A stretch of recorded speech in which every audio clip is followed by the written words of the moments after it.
अतिथि देवो भवो, हम का जाने। और रूस जो हथियार दिया, LTT वाले घुस के जो दवादौड़ मारे सब ना।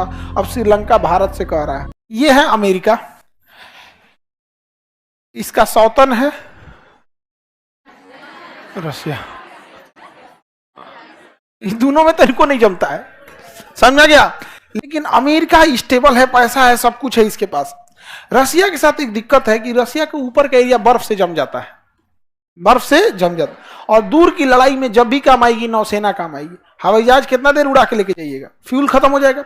नौसेना की जहाजों में फ्यूल का झमेला ही नहीं है। बड़की जहाज होती है आपसे, यहाँ 400 मीटर रहेगी, गांधी मैदान बराबर जहाज ये रहेगी। ये जितना क्लासरूम है ना इतना बड़ा, तो उसका फ्यूल टैंक रहता है। 3 साल बाद उसको फ्यूल की जरूरत रहेगी। साल भर का सामान लेके चलती है, 1 साल का खाना पीना सब लेके चलेगी। अब चलो चल दिया वहां पर। उसी के ऊपर, जहाज के ऊपर एयरपोर्ट बना देता है सब। जहाज के ऊपर एयरपोर्ट, और इसके ऊपर लड़ाकू जहाज रख ले रहता है। जिस देश के पास लड़ाई करना है ना, उससे 100-150 किलोमीटर दूर रोक देते हैं सब, और यहां से उड़ के मारते हैं सब। तो ठंड के दिन में तो बर्फ जम गया। रूस तो कुछ काम का नहीं है, तो रूस को मजबूरी में कहां आना पड़ता है, नीचे से, और युद्ध करने अमेरिका से। जबकि अमेरिका यहां तक पहुंच सकता था, अमेरिका पहुंच सकता था। अमेरिका देखा कि ऊपर से तो ठंडे में मार दिया इसको, नीचे से काम करते हैं हम। एक ऐसा जगह रडार स्टेशन फिट कर देते हैं ना, कि अगर यहां से रूस की नौसेना चलेगी ना, तो हमको इंफॉर्मेशन मिल जाएगा। उसने श्रीलंका को चुना कि यही सबसे अच्छा जगह है। श्रीलंका को चुना सबसे अच्छा जगह। और कौन जगह को चुना? हम्बनटोटा को। किसे? हम्बनटोटा को चुना। तो श्रीलंका को खूब पैसा दिया कौन? अमेरिका, चाइना नहीं। चाइना तो अब ये पैदा हुआ है, अमेरिका के आगे ही कुछ नहीं। खूब पैसा दिया श्रीलंका का, वाह वाह बहुत पैसा दे रहे हैं। खूब इन्वेस्टमेंट किया, सब कुछ किया, और कहा कि सुन ना श्रीलंका, हमारा यहाँ एगो ट्रांसमीटर स्टेशन बैठाने दो, रडार स्टेशन का बैठा लीजिए, इतना पैसा आप देवे किए। रूस पगला गया कि भाई ऊपर बर्फ मार देगा, नीचे ही निगरानी करेगा, हमारी इस नौसेना पहुंचे की तैयार बैठा रहेगा। रूस कहा कि क्या करे क्या करे। रूस भारत से कहा कुछ करना भाई। रूस किसे कहा? भारत से कहा कुछ करो भाई, मेरे लिए बहुत दिक्कत है। तो भारत पास में है। यहां जाफना में ना तमिल लोग रहते थे। जाफना में कौन रहते थे? और श्रीलंका तमिल लोगों पे बड़ी अत्याचार करने लगा।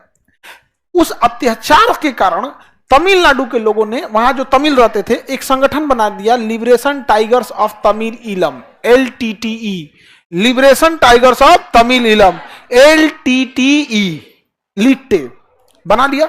और वो श्रीलंका गवर्नमेंट से लड़ने लगा कि हमको वहां अलग एरिया दे दो, तुम हमारे साथ अत्याचार करते हो, हमको अलग एरिया दे दो। ये इंफॉर्मेशन भारत ने किसे दे दिया? रूस को। रूस ने कहा बहुत अच्छा, हम हथियार दे देते हैं। किसको? LTT वाले को। LTT वाले को रूस ने क्या दे दिया? हथियार। सूचना कौन दिया था? LTT वाले का थे कहां के? तमिलनाडु, यही इसी सब एरिया के, तमिलनाडु आसपास। रूस ने क्या दे दिया? हथियार। और उसके बाद जो इन दोनों में गृह युद्ध चालू हो गया ना, रूस ने कहा यही अच्छा मौका है। हथियार सप्लाई में कोई रूस ने कमी ही नहीं किया। अब भारत आंख बंद कर लिया, हम क्या जान रहे हैं भाई, हम तो भैया वसुधैव कुटुंबकम, अतिथि देवो भवो, हम क्या जाने। और रूस जो हथियार दिया, LTT वाले घुस के जो दवादौड़ मारे सब ना। अब श्रीलंका भारत से कह रहा है बहुत मारकाट हो गया भारत देश के अंदर, कुछ कीजिए। कहा कि तुमको नहीं समझ में आ रहा है काहे ही मारकाट हो रहा है, ये अमेरिका को काहे दे रहे हो तुम ये हम्बनटोटा, तुम कैंसिल करो, आज ही बंद हो जाएगा। तो कहे पक्का? पक्का बंद हो जाएगा।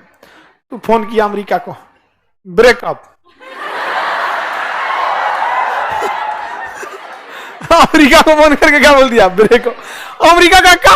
अरे सुनो क्या हो गया? ब्लॉक मार, छोटे मार दिया ब्लॉक। श्रीलंका, अब अमेरिका पता कराया क्या क्या मैटर है, तो पता चला कि ये रूस और भारत की मिली भगत है।